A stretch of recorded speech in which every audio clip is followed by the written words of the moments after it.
نحمده ونصلي ونسلم على رسوله الكريم أما بعد فأعوذ بالله من الشيطان الرجيم بسم الله الرحمن الرحيم إذ ظلموا أنفسهم جاءوك واستغفروا الله إن الله وملائكته يصلون على النبي يا أيها الذين آمنوا صلوا عليه وسلموا تسليما الصلاة والسلام عليك يا رسول اللہ.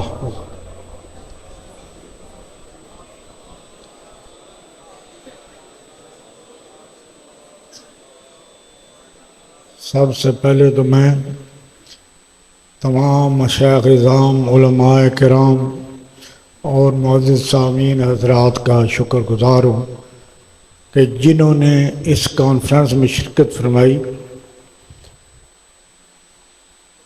تعمیر پاکستان ہو یا تحریک پاکستان، بنارس کانفرنس ہو،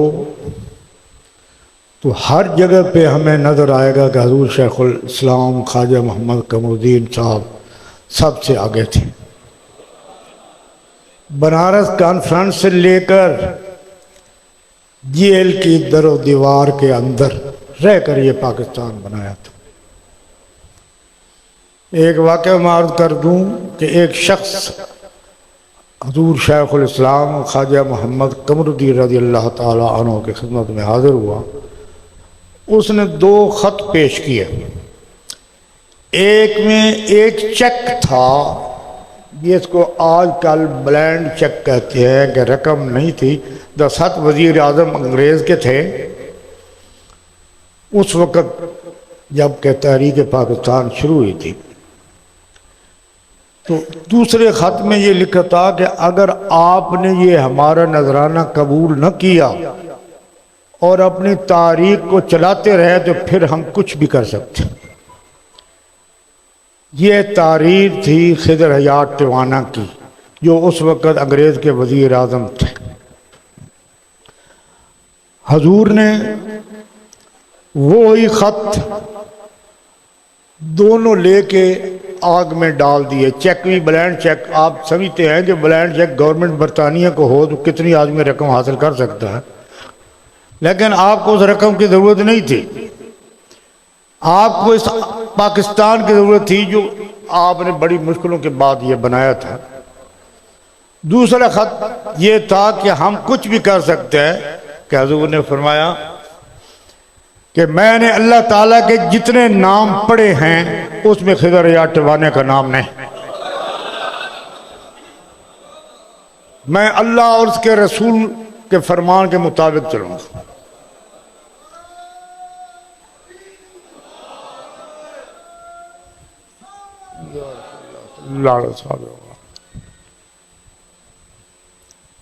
شاید میرے دوستوں کو یہ بھی علم ہو کہ ہر اجلاس میں عرض کرتا رہا ہوں کہ خدا را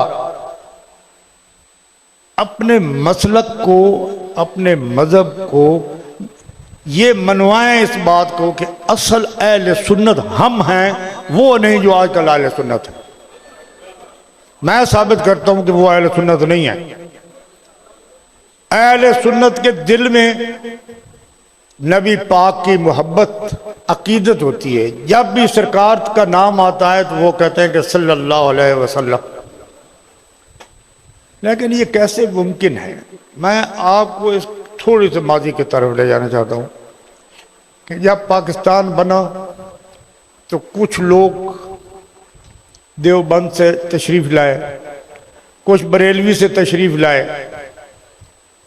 تو یہاں پہلے 2 فرقے ہوتے تھے کہ اہل سنت اور اہل تشیع. پھر یہ 3 فرقے میں تبدیل ہو گئے، اہل سنت، دیوبند اور اہل تشیع. تو جب انہوں نے یہ دیکھا کہ ہم صرف اگر اہل سنت کا نعرہ لگاتے رہے تو ہمیں کوئی فائدہ نہیں ہوگا، ہم اس اہل سنت پر پوری طور سے قابض ہو جائیں اور آپ چپ رہے. ہر جگہ پہ میں نے کہا کہ اہل سنت ہماری ہے، اہل سنت ہم ہیں. اگر نبی پاک کے صحابہ کرام نبی پاک کے مزار اقدس سے مٹی اٹھا کے اپنے چہرے پہ مل سکتے ہیں، وہ شرک تو نہیں نا؟ نبی پاک کی مزار اقدس ہے اور اس سے مٹی اٹھا کے اپنے چہرے پہ ملتے ہیں، وہ شرک نہیں ہے۔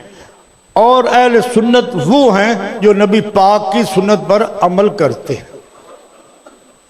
نام کا اہل سنت ہونا یہ کوئی کمال نہیں۔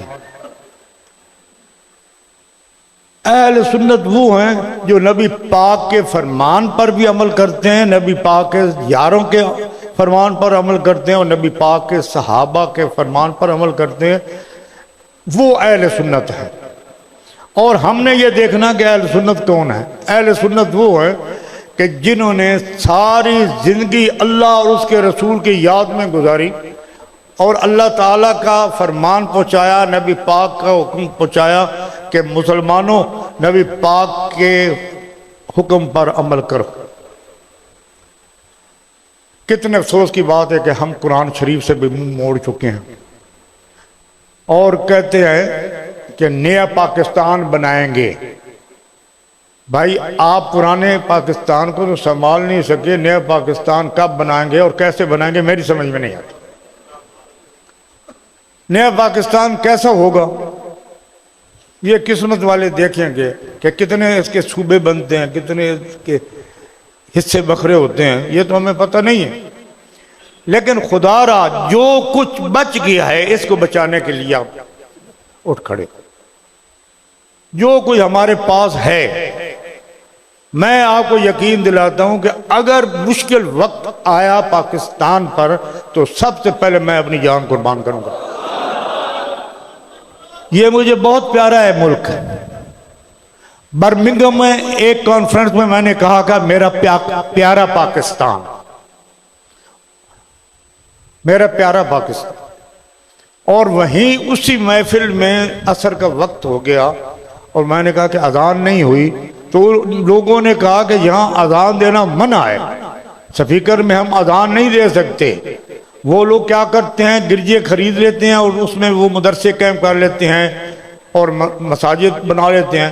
میں نے کہا کہ آپ یقین رکھیں کہ اگر آج اذان عصر کی لاؤڈ سپیکر میں نہیں ہوگی تو پھر انشاءاللہ پاکستان میں گرجا میں گھنٹیاں بھی نہیں بجیں گی۔ اللہ کا نام بلند کرنے کے لیے، اس کے رسول کا نام بلند کرنے کے لیے ہم حاضر ہیں۔ اور آج جو یہ کانفرنس ہو رہی ہے اس میں بھی میں آپ کو پیغام دینا چاہتا ہوں کہ اپنے خدا را مسلک کو پہچانیں اور اس کو بچائیں۔ جس طرح کہ حضور شیخ الاسلام نے فرمایا تھا کہ خون دل دے کے نکھاریں گے رخ برگ گلاب، ہم نے گلشن کے تحفظ کی قسم کھائی۔